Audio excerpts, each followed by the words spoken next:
안녕하세요. 산부인과 의사 황인아입니다. 오늘은 무월경의 가장 흔한 원인인 다낭성 난소 증후군에 대해서 말씀을 드리려고 해요. 무월경이라는 거는 내가 생리를 할 때가 됐는데 하지 않았다라는 거예요. 기간은 사람마다 다를 수는 있고요. 보통은 생리가 굉장히 정확하신 분들은 저 일주일이 지났는데 생리를 안 해요 하면서 찾아오시는 분들도 있고요. 원래 좀 들쭉날쭉 하시던 분들은 한 두세 달 기다렸는데 생리가 나오지 않으니까 그것 때문에 병원을 찾아오시는 경우가 있어요. 그럴 때는 저희가 이제 가장 먼저 여쭤보는 거는 임신 가능성이 있으세요? 성생활 하시나요? 이런 거를 가장 먼저 여쭤보게 돼요. 그런 걸 굉장히 기분 나빠 하시는 분들도 있거든요. 그런 걸 왜 물어보세요? 개인적인 일인데 왜 물어보시나요? 이러시는데 굉장히 방어적으로 프라이버시를 침해하는 것처럼 생각을 하실 수도 있는데요. 산부인과에서는 왜 이게 중요하냐면요. 무월경의 가장 흔한 원인은 임신이에요. 임신된 것도 모를까봐 라고 생각을 하시지만 실제로 병원에 오시는 무월경 케이스 중에 굉장히 많은 경우가 임신으로 진단이 됩니다. 굉장히 초기 임신인 경우도 있고요.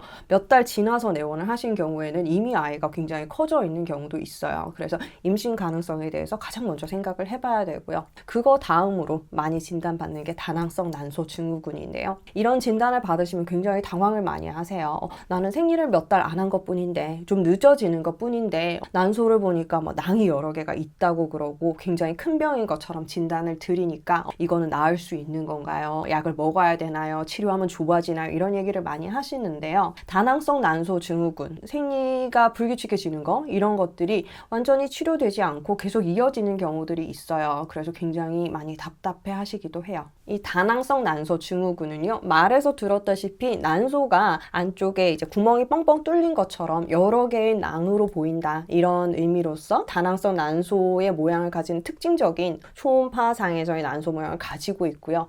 그거에 더해서 우리가 증후군이라고 얘기를 했을 때는 한 가지 소견만 가지고 얘기를 하는 건 아니에요. 일련의 다양한 증상들을 같이 가지는 거를 증후군이라고 얘기를 하거든요. 그래서 다낭성 난소 모양이 있는 거, 그리고 이제 생리를 규칙적으로 하지 않을 것, 무월경, 희발월경, 그러니까 두세 달 지나서 생리를 하지 않는 거, 이것도 이제 포함이 되는 거죠. 그리고 또 한 가지 특징적인 게 남성 호르몬, 그러니까 안드로겐 과다 증상이 나타나요. 여성인데도 불구하고 피검사를 하면 혈중 테스토스테론 농도 이런 것들도 이제 좀 높게 체크가 될 수가 있고요. 그리고 그것 때문에 생기는 증상들, 코 밑에 수염처럼 이렇게 시커멓게 난다든지 아니면 다리의 털도 굵어진다든지 우리가 다모증이라고 얘기하는 증상, 그리고 여드름 있죠. 화농성 여드름 같은 거 막 많이 올라오는 경우들이 있거든요. 그래서 이런 것들이 관련되었을 수 있다라고 봐요. 그래서 말씀드린 특징적인 난소 모양, 그리고 무월경 또는 희발월경, 그리고 남성 호르몬 과다 증상, 이런 것들이 같이 있었을 때 우리가 다낭성 난소 증후군이라고 말씀을 드리죠. 이거를 다 포함해야 되는 건 아니고요. 한 두 가지 정도의 증상이 있으면 이거는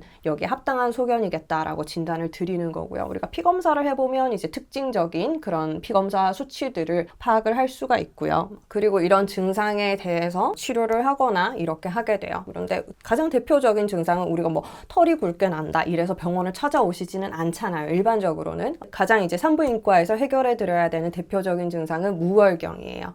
심한 분들은 6개월, 1년 혹은 몇 년 정도까지 생리를 안 하신다고도 얘기를 하세요. 그런데 이제 치료를 하자라고 말씀을 드리면 어떤 분들은 이거 저는 생리 안 하니까 편하고 좋은데요? 이거 굳이 치료해야 돼요? 라고 말씀을 하시기도 하고, 이게 임신을 하는데 문제가 생길까 봐 좀 염려를 하시기도 하고요. 그래서 어떤 근본적인 치료를 통해서 이 상황이 다시는 재발하지 않게끔 그렇게 만들고 싶어 하는 분들이 많은데요.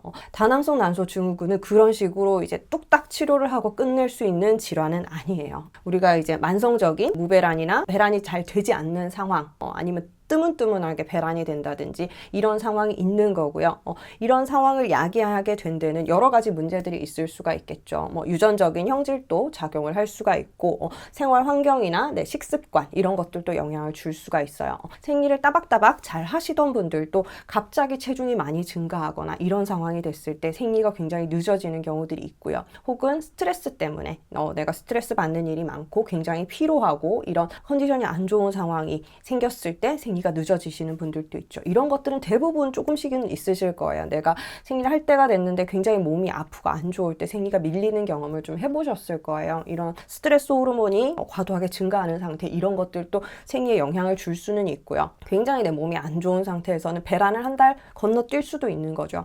그런데 이런 것들은 뭐 일시적으로 일어날 수 있는 것들. 한 달은 좀 늦어졌는데 다음 달부터 생리를 그래도 따박따박 해요. 이러면 문제되지 않겠죠. 다낭성 난소 증후군 같은 경우는 이게 만성적으로 매달 계속해서 이 문제가 생기는 거예요. 이랬을 때 문제는 첫 번째는 배란이 안 되니까 임신하기가 어려워요. 두 번째는 생리를 안 하죠. 생리를 안 하면 문제가 뭐냐면요. 성생활이 활발하신 분들은 임신에 대해서 계속 생각을 하게 되세요. 그러니까 내가 언제가 임신이 가능한 시기인지, 언제 정도가 됐으면 임신이 됐을 거 의심을 해봐야 되는 건지를 모르시죠. 생리를 따박따박 하시는 분들은 요 시기 때 배란기니까 임신 되겠다. 요 시기에 조심해야 되겠다. 그리고 생리가 시작하면 요번에 임신 아니었구나. 지나가도 되겠다 생각을 하실 수가 있는데 계속 생리를 안 하시는 분들은 언제 내가 임신이 될지 알 수가 없는 거잖아요. 그래서 굉장히 곤란한 상황이 발생할 수가 있고요. 임신을 또 원하시는 분들 같은 경우는 배란되는 시기가 없거나 아니면은 뭐 언제일지 좀 알 수가 없기 때문에 언제 관계를 해서 내가 아기를 가져야 될지 이게 좀 힘든 거죠. 그리고 이거를 치료하지 않고 내버려 뒀을 때는요. 우리가 흔히 다낭성 난소 증후군이니까 난소에 문제가 생길 걸로 생각을 많이 하시는데요. 사실은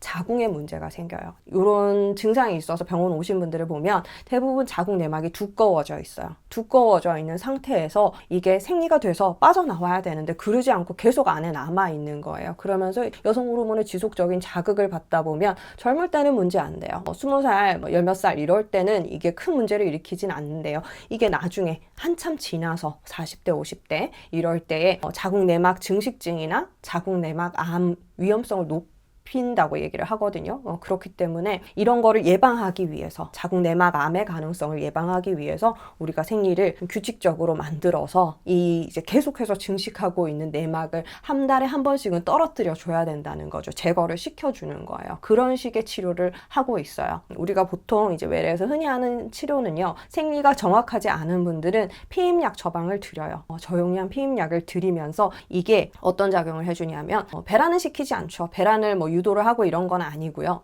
배란을 시키지 않으면서도 이제 호르몬을 일정하게 유지하고 때가 되면 생리를 하게 만들어서 매달 내막을 탈락시켜주는 역할을 하고요. 그렇기 때문에 이 피임약을 먹는 거잖아요. 피임약을 먹는 거기 때문에 피임이 되죠. 그리고 일정하게 생리를 할 거기 때문에 내가 언제 생리를 하겠다라는 걸 알고 있으니까 성생활을 하더라도 계속 불안할 일이 없죠. 피임도 되고 있고 생리도 규칙적으로 하고 있으니까. 그래서 그런 식의 치료를 많이 하고요. 이 피임약의 장점은요. 아까 말씀드린 세 가지 다낭성 난소 증후군의 세 번째 증상이 뭐였어요?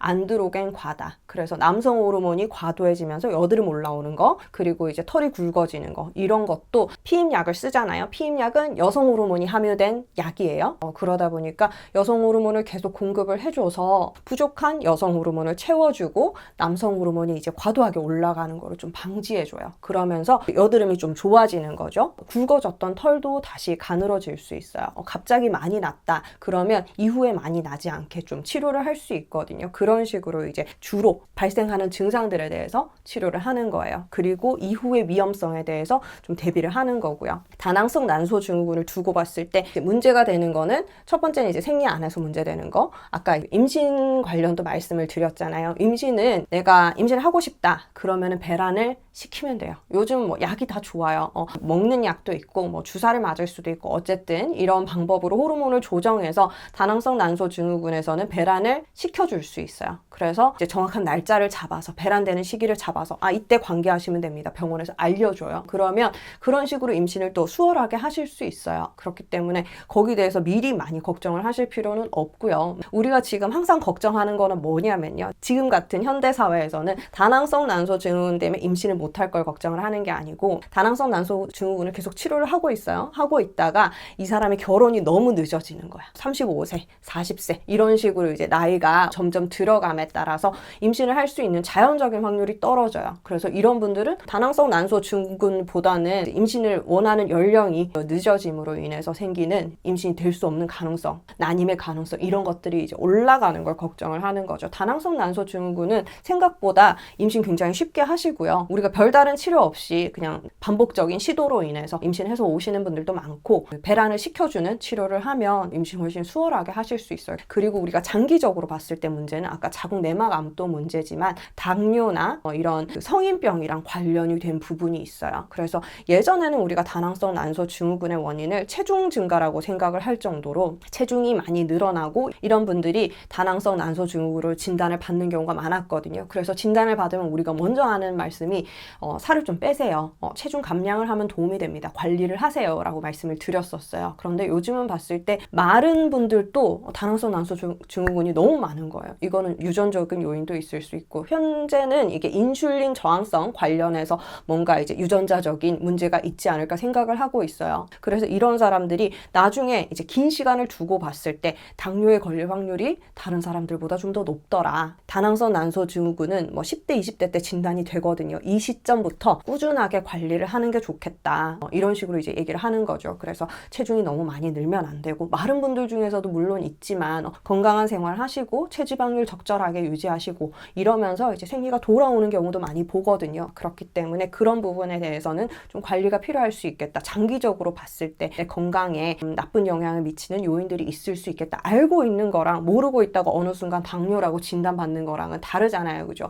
내가 젊었을 때부터 대비할 수 있는 것들은 대비해두면 좋겠다라는 거죠. 그래서 우리가 다낭성 난소 증후군에서는 젊은 분들, 임신을 할 계획이 없는 분들은 피임약으로 치료를 많이 하고요. 야즈라는 약을 제가 처방을 많이 드리고 있어요. 그래서 그런 식으로 치료를 할 수 있다. 그리고 임신을 하려는 계획이 있으실 때는 기다려보는 것도 되지만 배란 유도 같은 방법으로 좀 더 적극적으로 임신을 도와드릴 수 있겠다 하는 거고요. 장기적으로 봤을 때 자궁 내막암이나 그런 이제 당뇨 같은 성인병의 위험성을 줄이기 위해서 내가 꾸준한 체중 관리나 식습관 관리나 이런 것들이 필요할 수 있겠다. 이런 것들을 알고 계시면 좋을 것 같아요.